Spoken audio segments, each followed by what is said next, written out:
Hello students, कैसे हो आप लोग? बढ़िया। क्या हुआ? क्या क्लास नहीं करना? अच्छा, संडे इसलिए? ऐसा थोड़ी होता है कि संडे हो तो क्लास नहीं करोगे। वो कहावत नहीं सुने हो? संडे हो या मंडे, रोज खा वनडे। सुने हो? तो फिर क्यों बोल रहे हो क्लास नहीं करेंगे? चलो तो इसी कहावत को फॉलो करते हैं। क्या कोई दिक्कत? तो चलो स्टार्ट किया जाए। नहीं? चलो करते हैं फिर स्टार्ट। पिछली क्लास में हमने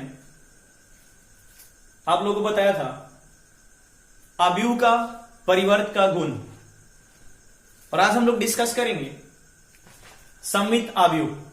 हेडिंग दोगे सममित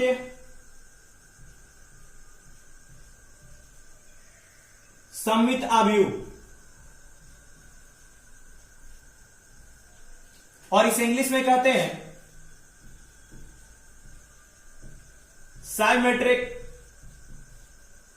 साइमेट्रिक मैट्रिक्स।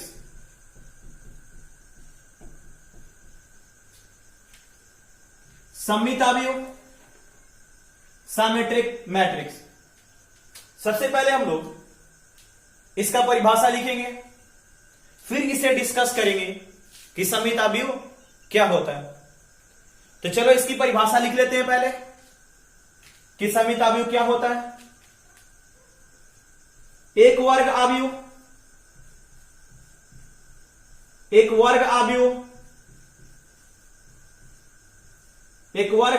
ए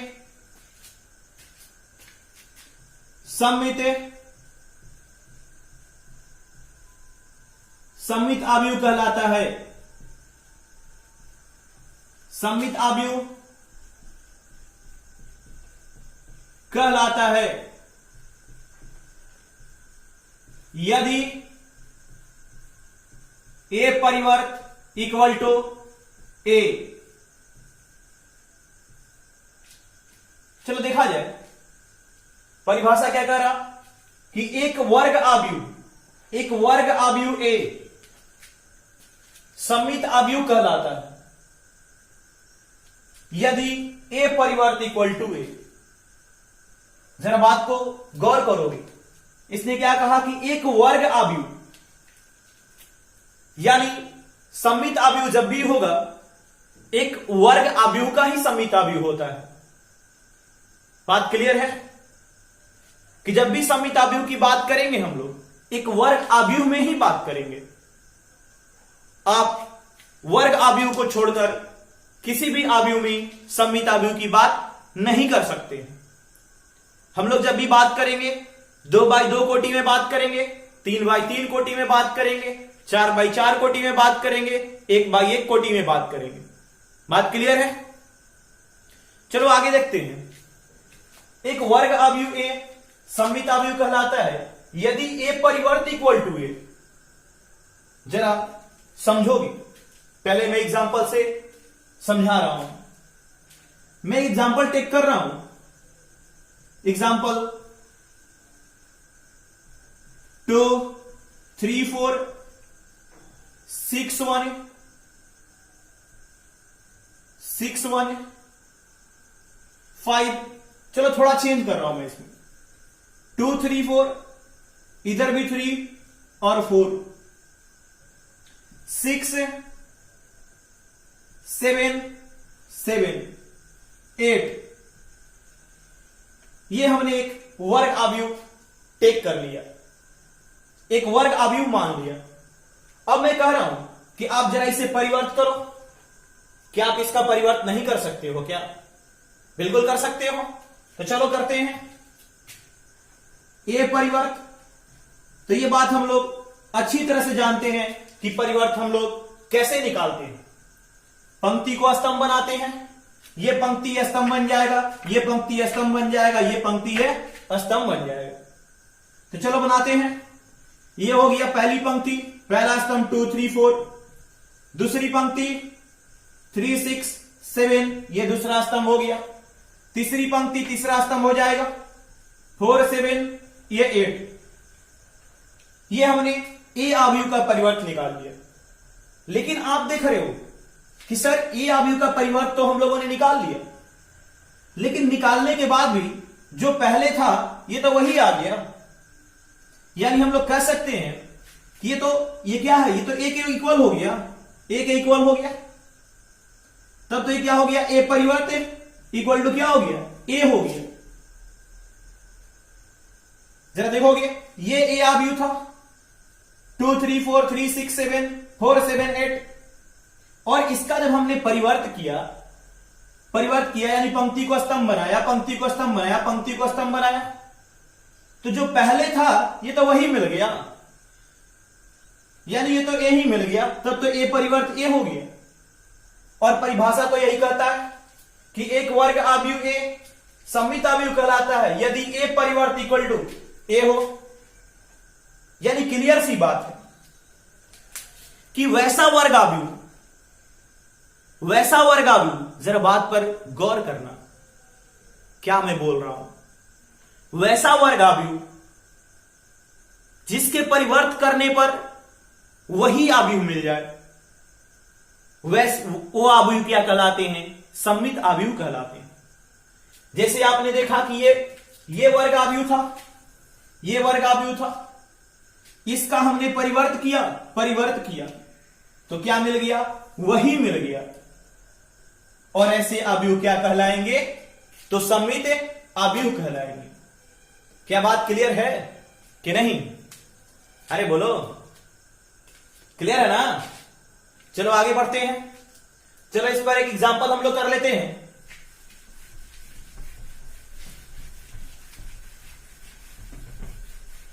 चलो एग्जांपल देखा जाए। एग्जांपल,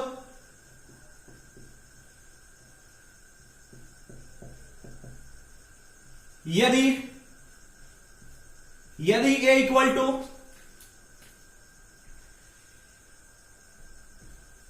ए B C B C D E F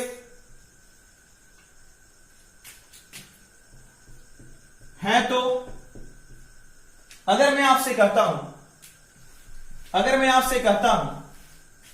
कि आप ए परिवर्त निकालो, तो आप आसानी से निकाल सकते हो, बिल्कुल सभी लोग जानते हो। क्या किसी को डाउट है परिवर्त निकालने में? नहीं ना, और होना भी नहीं चाहिए, क्योंकि बिल्कुल ये कॉन्सेप्ट क्लियर किया गया है। और चलो अगर डाउट भी है तो देख लो जरा,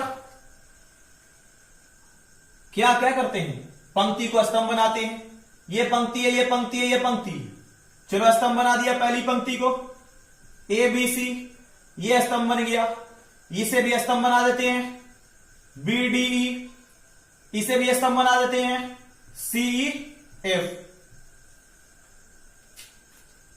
अब आप देख रहे हो कि सर ये पहली पंक्ति को पहला स्तंभ, दूसरी पंक्ति को दूसरा स्तंभ, तीसरी पंक्ति को तीसरा स्तंभ बना दिया। तो ये जो मिल गया हमारा, ये तो हमारा ए परिवर्त मिला। लेकिन ए परिवर्त जो मिला ये तो ए के इक्वल है, जो पहले था ये तो वही है।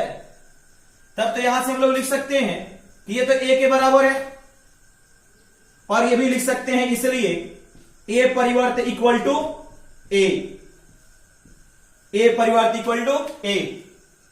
तब तो कह सकते हैं हम लोग कि ये जो आव्यूह है हमारा, ये कौन सा आव्यूह है, तो सममित आव्यूह है। बात क्लियर है? बिल्कुल क्लियर है ना? आगे बढ़ो, ठीक है। चलो फिर लिखता हूं, अतः आव्यूह ए के सममित आव्यूह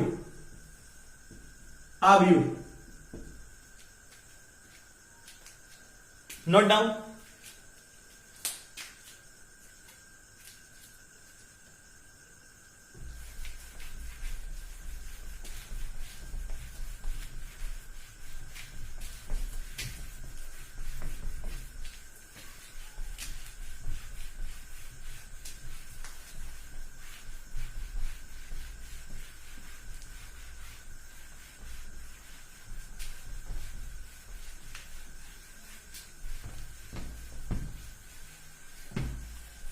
चलो जरा ध्यान दोगे, मेरी बातों को गौर करोगे।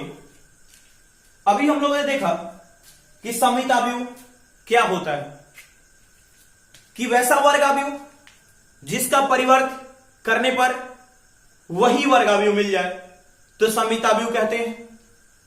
लेकिन किसी बच्चे का ऐसा क्वेश्चन हो सकता है कि सर आपने तो चलो एक वर्गाव्यूह ले लिया और उसका परिवर्त किया और वही से मिल गया, यह सममिताव्यूह हो गया। लेकिन अगर हमसे कोई कह दे कि आप मुझे एक सममिताव्यूह लिखकर दिखाओ, तो हम कैसे सोचेंगे और कैसे इसे लिखकर दिखाएंगे? तो चलो सबसे पहले हम लोग सीखेंगे कि आखिर सममिताव्यूह हम लोग लिखेंगे कैसे। तो चलो देखा जाए, और बिल्कुल इजी टेक्निक है सममिताव्यूह लिखने का। चलो मैं लिखकर इसे आप लोग को समझा रहा हूं कि कैसे लिखते हैं। चलो एक 3 बाय 3 कोटि का सममिताव्यूह हम लोग लिखते हैं। देखो सममिताव्यूह लिखना बिल्कुल आसान है। क्या करते हैं हम लोग, ये हमारी पहली पंक्ति है, चलो कुछ भी लिखते हैं, जो मर्जी करे सो, ऐसा कोई रिस्ट्रिक्शन नहीं है कि हम यही लिखेंगे, जो मर्जी। चलो लिख दिया DEF, DEF लिख दिया, या कुछ भी लिख सकते हो आप, A1 2 3 ABC cos theta tan theta sec theta, जो मर्जी करे सो।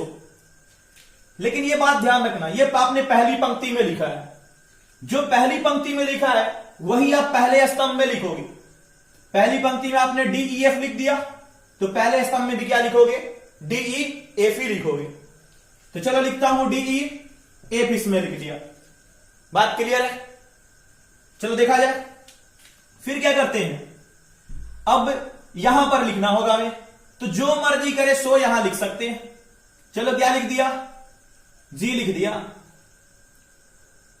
अब हमें लिखना यहां, चलो यहां क्या लिख दूं, H लिख देता हूं। लेकिन जो यहां लिखेंगे वही यहां पर लिखेंगे। बात आ रही है पकड़ में? अब देखा जाए, और यहां पर अपनी मर्जी से जो मर्जी करे सो लिख सकते हैं। चलो मैंने M लिख दिया।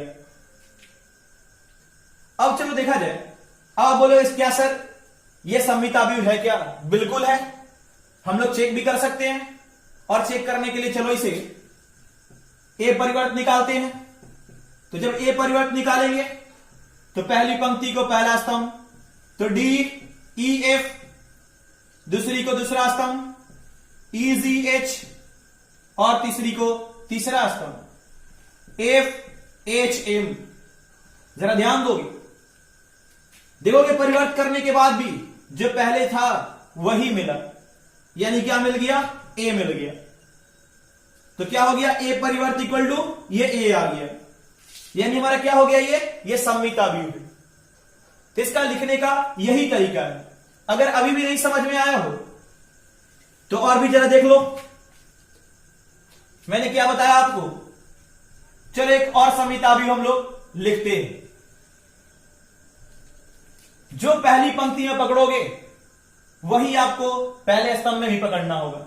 चलो लिखते हैं इसमें 4 6 8, यहां पर क्या लिख दिया, इसमें भी पहली स्तंभ में भी 4 6 8, और यहां पर जो मर्जी करे सो। चलो मैंने लिख दिया 9। फिर यहां लिखना होगा, यहां 10 लिखा, जब यहां 10 लिखा तो यहां पर भी 10 लिखना होगा। बात आ रही है पकड़ में कि नहीं? क्लियर है ना? अरे बोलो, ठीक है। अब देखा जाए, यहां तो हम लोगों ने लिख दिया, और फिर यहां पर क्या लिखना होगा, यहां पर जो मर्जी करे सो हम लोग लिख सकते हैं। और ये भी क्या बन गया, हमारा सममिताव्यूह हो गया। अभी भी बात पकड़ में आया कि नहीं आया? आ गया? तो चलो आगे बढ़ते हैं फिर। अब चलो ध्यान दोगे, अभी हम लोग सममिताव्यूह की परिभाषा की बात करें, और इसका एग्जाम्पल भी हम लोगों ने देखा, और इसे लिखना भी हम लोगों ने सीखा। अब मैं बात कर रहा हूं सममिताव्यूह की मैथमेटिकल परिभाषा की। किसका मैथमेटिकल डिफिनेशन क्या होता है, मैथमेटिकल परिभाषा क्या होता है। तो जरा ध्यान दोगे, और ये काफी इंपॉर्टेंट है, काफी इंपॉर्टेंट है। कितनी बार ऑब्जेक्टिव में ये पूछा जा चुका है, आपके बोर्ड एग्जाम्स में बहुतों बार, हर जगह पूछा जाता है, जरूरी नहीं है कि बोर्ड एग्जाम्स में ही। तो देखोगे, एक वर्ग आव्यूह, एक वर्ग आव्यूह ए इक्वल टू ए आई जे, एक वर्ग आव्यूह ए इक्वल टू ए आई जे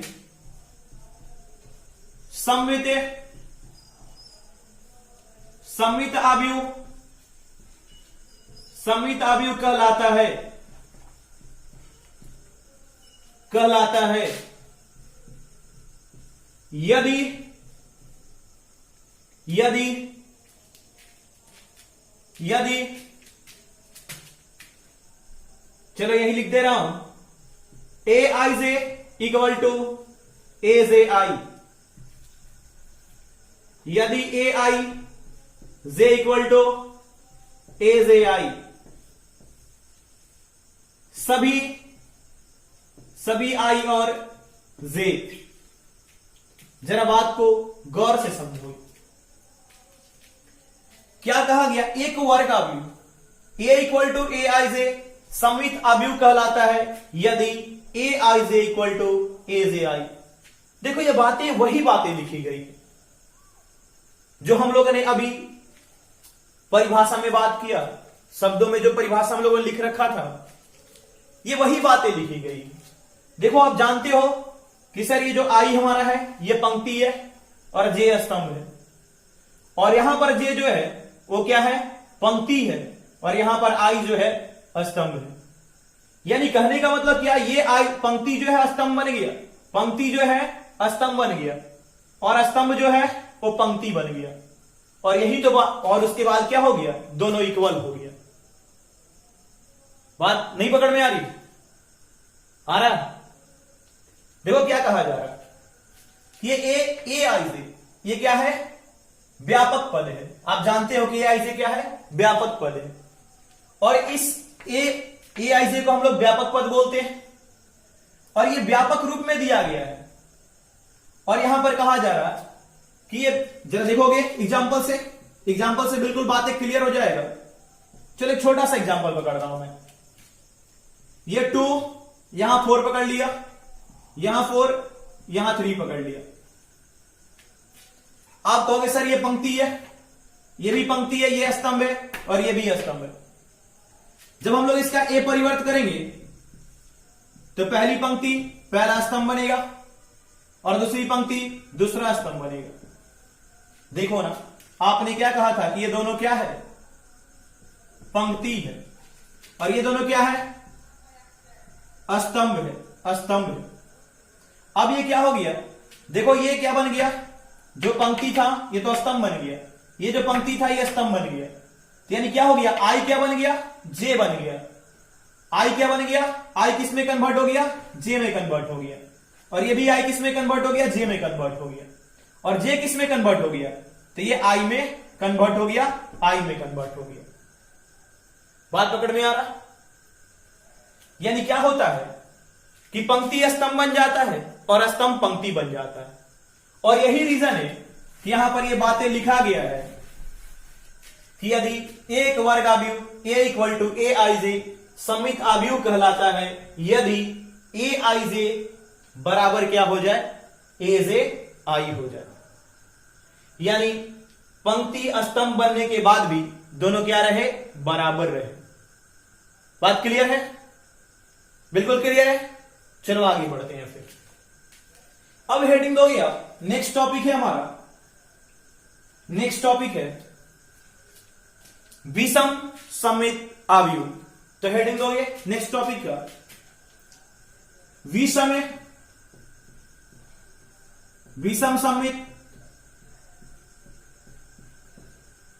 सममित आव्यूह,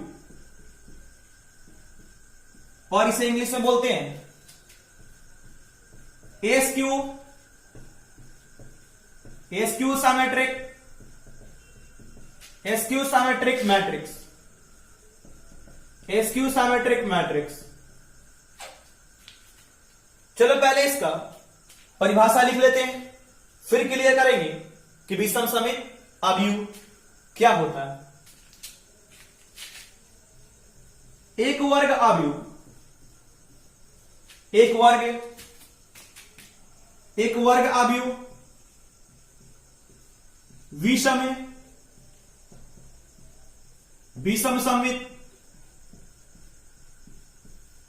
विषम समित अवयव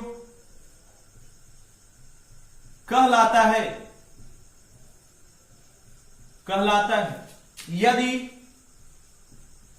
यदि ए परिवर्त इक्वल टू माइनस। जरा बात को अच्छे से समझना।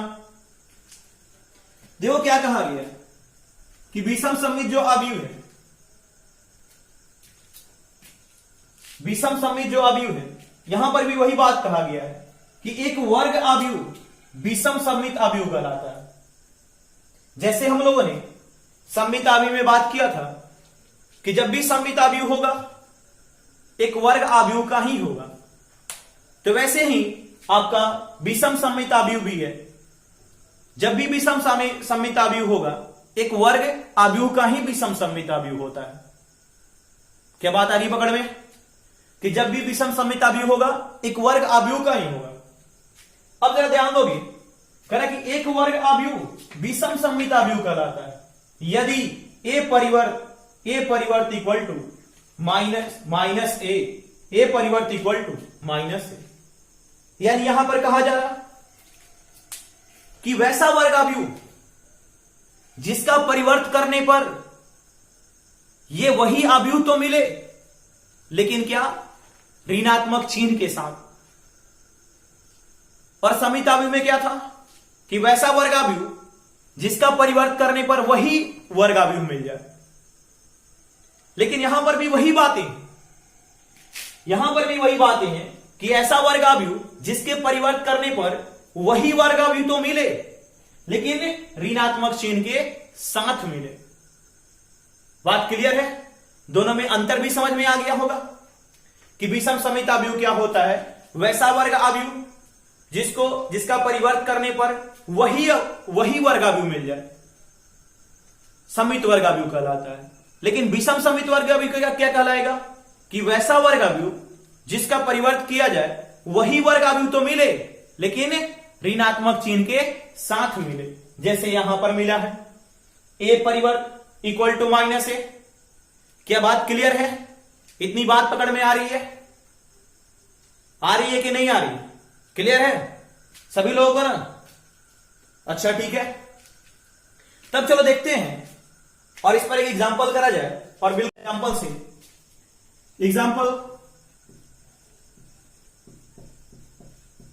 यदि ए इक्वल टू, चलो ध्यान दोगे, मैं 3x3 कोटि का अवयव ले रहा हूं, 0 2 -3 -2 0 4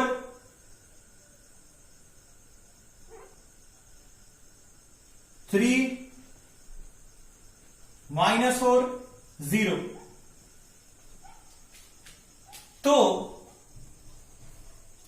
तो ए परिवर्त आप आसानी से निकाल सकते हो।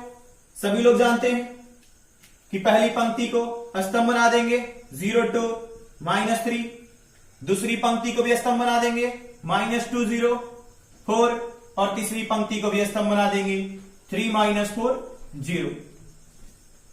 ये इतनी बात क्लियर है? लेकिन देखो ना, यहां पर हम लोगों ने ए परिवर्त किया, तो यहां पर ए हमारा क्या 0 2 -3 है, -2 0 4 है, 3 -4 0 है।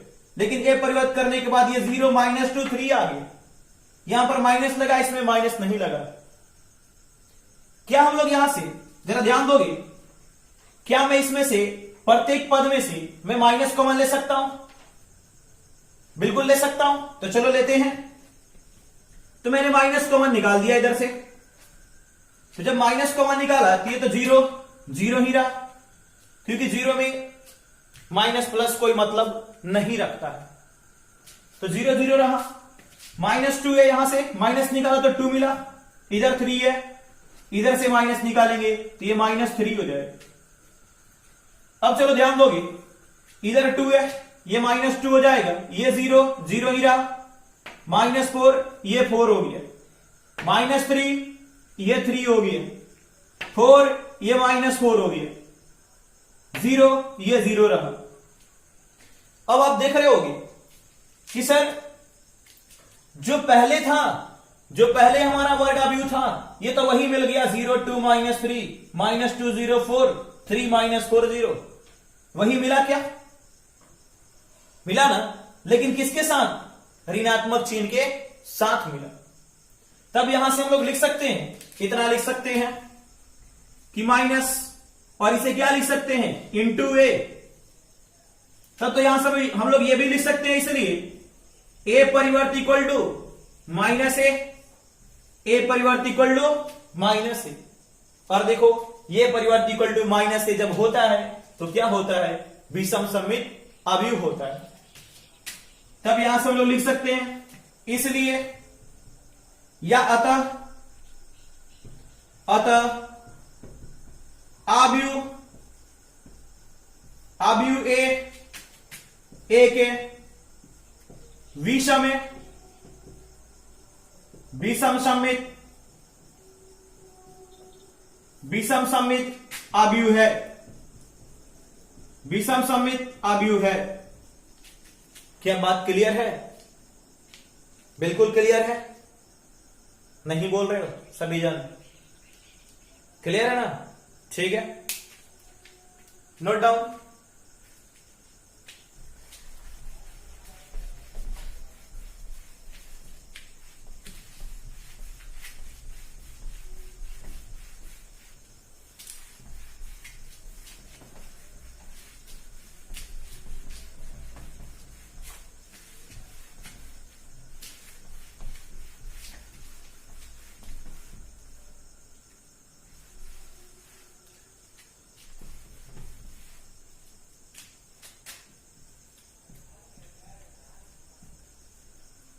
चलो जरा ध्यान दोगे तो आगे बात करते हैं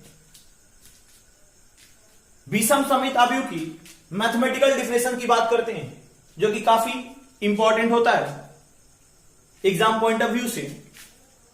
तो जरा ध्यान दोगे, और यह डायरेक्ट ऑब्जेक्टिव क्वेश्चन है, डायरेक्ट ऑब्जेक्टिव के तौर पर ऑब्जेक्टिव के रूप में एग्जाम में पूछा जाता है। तो जरा देखोगे इसका मैथमेटिकल परिभाषा क्या होता है।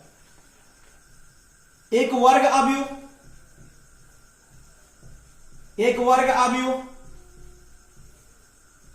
इक्वल टू ए आई जे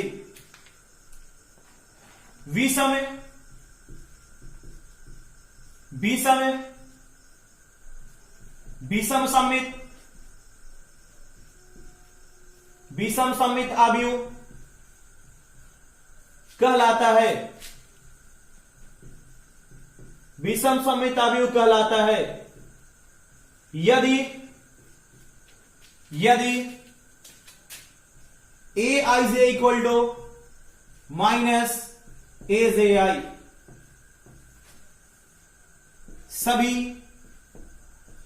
आई और जे। अब जरा बात को ध्यान देना, करा कि एक वर्ग अवयव ए इक्वल टू ए आई जे विषम सममित अवयव कहलाता है यदि ए आई जे इक्वल टू ए जे आई। पिछले हम लोग जब सममित डिस्कस कर रहे थे उस समय हम लोगों ने देखा कि क्या था, ए आई जे इक्वल टू ए जे आई था और यहां पर माइनस लग गया। तो सममित में क्या होता है कि वैसा वर्ग अवयव जिसका परिवर्त निकाला जाए तो वही मिल जाए तो सम्मित होता है। लेकिन विषम सम्मित क्या होता है? वैसा वर्ग अवयव जिसका परिवर्त निकाला जाए तो वही अवयव तो मिले, लेकिन निगेटिव चिन्ह के साथ, ऋणात्मक चिन्ह के साथ। बात क्लियर है? और यही रीजन है कि यहां पर क्या हो गया, ए I J equal to minus ए जे आई। बिल्कुल बातें क्लियर है, कोई दिक्कत? चलो आगे बढ़ते हैं। और यहां पर भी आप देख सकते हो कि ए परिवर्त इक्वल टू माइनस ए है। अब जरा ध्यान दोगे,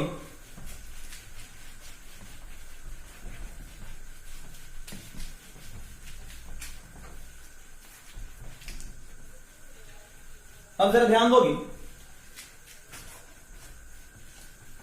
यहां से अब क्वेश्चन ये राइज होता है कि सर ठीक है, हम लोग विषम सम्मित अवयव में ये बात जानते हैं कि सर किसी वर्ग अवयव को, किसी वर्ग अवयव का परिवर्त किया जाए और वही अवयव मिल जाए ऋणात्मक चिन्ह के साथ, तब वो क्या कहलाएगा? विषम सम्मित अवयव कहलाएगा। लेकिन सर अगर कोई बंदा आता है मेरे पास और मुझसे पूछता है कि बाबू ऐसा करो, आप एक विषम सम्मित अवयव मुझे लिख कर दिखाओ, तो मैं कैसे लिखूंगा? ये क्वेश्चन एराइज होता है। जिस तरह हम लोगों ने सम्मित अवयव सीखा था कि कैसे लिखते हैं, वैसे हम लोग विषम सम्मित अवयव भी सीखेंगे कि कैसे विषम सम्मित अवयव को हम लोग लिखते हैं। और बहुत ही इजी टेक्निक है इसे लिखने का। देखा जाए कैसे लिखते हैं,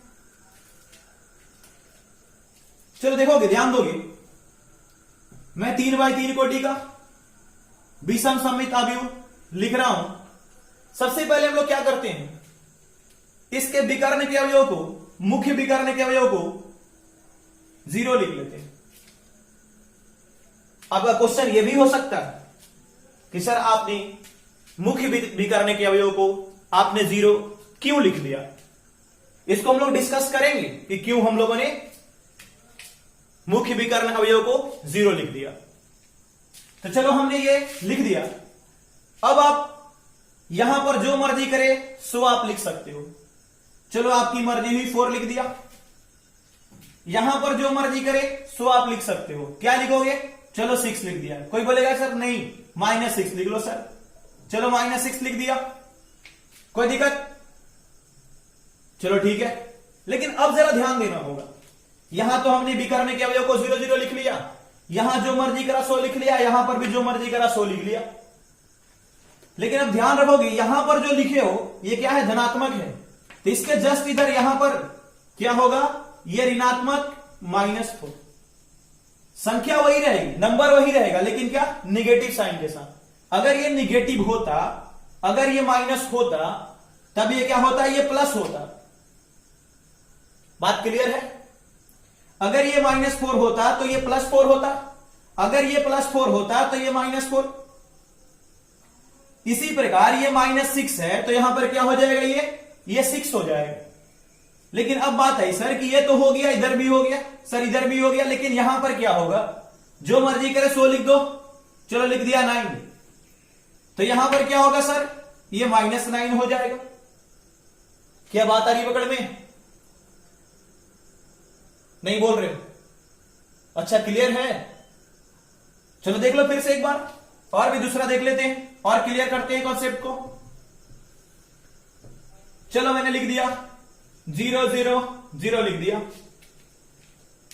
अब यहां पर आपने लिख दिया, क्या लिखोगे? अच्छा ए, चलो लिख दिया ए। यहां पर सी, चलो लिख दिया सी। जब यहां पर ए सी आपने लिखा तो ये क्या हो जाएगा? यहां -a, और यहां पर क्या हो जाएगा? ये -c, और इधर जो मर्जी करे आप, चलो डी लिख दिया, इधर क्या? -d आपने लिख दिया। अभी भी बात क्लियर है? बिल्कुल क्लियर है। और यही टेक्निक है आपका विषम सम्मित अवयव लिखने का। बिल्कुल क्लियर तरीके से समझ गए आप लोग? गुड। अब चलो देखा जाए, लेकिन अब क्वेश्चन ये होता है कि सर ये तो लिखना हम लोग सीख गए, लेकिन ये बात अपने को नहीं पकड़ में आई कि सर आपने मुख्य मुख्य विकर्ण के अवयव को आपने 0 0 क्यों रख लिया? क्या अगर हम दूसरा रख दे तो क्या सही होगा या गलत हो जाएगा? तो बिल्कुल क्या हो जाएगा? गलत हो जाएगा। देख लो कैसे गलत हो जाएगा। चलो मैं इसका परिवर्त करता हूं, इसका परिवर्त। तो इसका जब हम लोग परिवर्त करेंगे, इसका परिवर्त करेंगे तो क्या मिल जाएगा? ये 0 4 -6 और ये क्या -4 0 9 और ये क्या हो जाएगा 6 -9 0, ये इतना हो जाएगा। अब चलो इसे माइनस बाहर निकालते हैं। तो जब माइनस बाहर निकालेंगे तो ये हो जाएगा 0 4, ये -6, ये क्या -4, ये 0, ये क्या 9, ये हो जाएगा आपका 6 -9 और ये 0।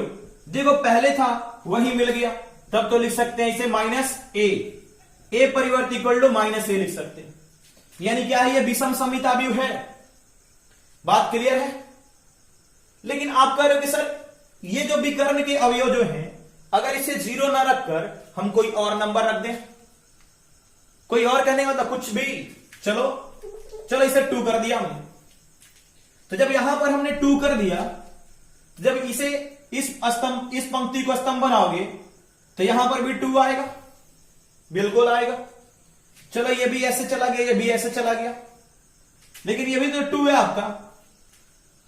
तो जब आप माइनस कॉमन आप निकाल रहे हो, माइनस कॉमन, तब तो ये क्या हो जाएगा? ये तो -2 हो जाएगा,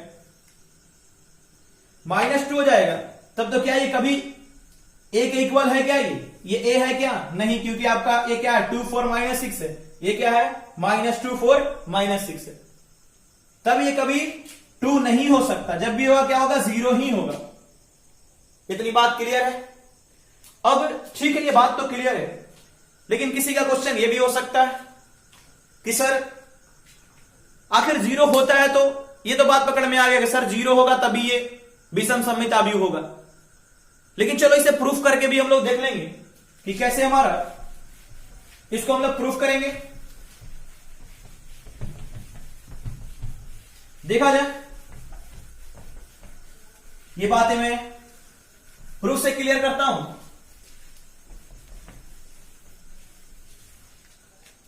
देखोगे ये हमारी परिभाषा है विषम समिताव्यूह का, और यहां से कहा गया है कि A I J equal to -a J I, A I J equal to -a J I. अब मैं कह रहा हूं चूंकि आई इक्वल टू जे रखने पर, अब आप बोलोगे सर आई इक्वल टू जे क्यों रखें? अच्छा एक बात बताना मुझे। चलो मैं एक आव्यूह ले रहा हूं, आव्यूह 2 3 4 5 6 7 3 4 5 कुछ भी लिख दिया। अब ये आप अच्छी तरह से जानते हो कि ये जो है ये क्या होता है? ये A11 होता है, ये जो है A12 होता है, और ये जो A13, इसी तरह A21, A22, A23, A31, A32, ये A33 होता है क्या? बिल्कुल क्लियर है कि सर ये इतना होता है, राइट है? अब देखोगे ये A11 है, ये A22 है, ये A33 है, ये कौन से अवयव हैं? विकर्ण के अवयव हैं। और इसकी पंक्ति और स्तंभ क्या है? आपस में इक्वल है। इसके पंक्ति और स्तंभ क्या है? आपस में इक्वल है। इसके पंक्ति और स्तंभ क्या है? आपस में इक्वल है। और यही रीजन है कि हम लोग क्या कर रहे हैं? आई इक्वल टू जे मान रहे हैं या आई इक्वल टू जे रख रहे हैं, क्योंकि यहां पर पंक्ति और स्तंभ इक्वल होने चाहिए। क्योंकि हम लोग बात क्या कर रहे हैं कि विकर्ण के अवयव 0 कैसे होगा। तो देखा जाए, मैंने आई इक्वल टू जे रख दिया। अब क्या हो जाएगा? आई और जे, तो यहां आई और जे के स्थान पर हमने आई रख दिया। इधर भी क्या है? -a, जे के स्थान पर आई रख दिया, और इधर तो आपका आई है ही। इतनी बात क्लियर है? अब देखोगे ए आई, इसको मैं इधर लेके आ रहा हूं, प्लस ai आई हो गया इक्वल टू 0, और ये क्या हो जाएगा? 2 ए आई आई इक्वल टू 0, और यहां से क्या लिख सकते हैं, इसलिए ए आई आई, ये 2 नीचे आएगा, ये तो 0 हो जाएगा, यानी ए आई आई 0 आ गया। और ए आई आई क्या होता है, यही तो है हमारा ए आई आई, यानी विकर्ण के अवयव। और यही रीजन है कि हमारा विषम समिताव्यूह में विकर्ण के अवयव क्या होते हैं, 0 होते हैं, क्योंकि देखिए ए आई आई क्या आया, 0 आया। इसलिए हम लोग लिख सकते हैं, इसलिए विषम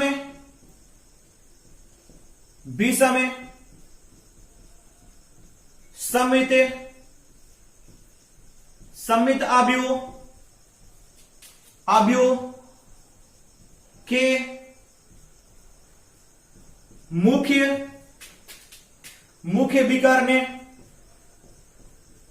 विकर्ण के अवयव शून्य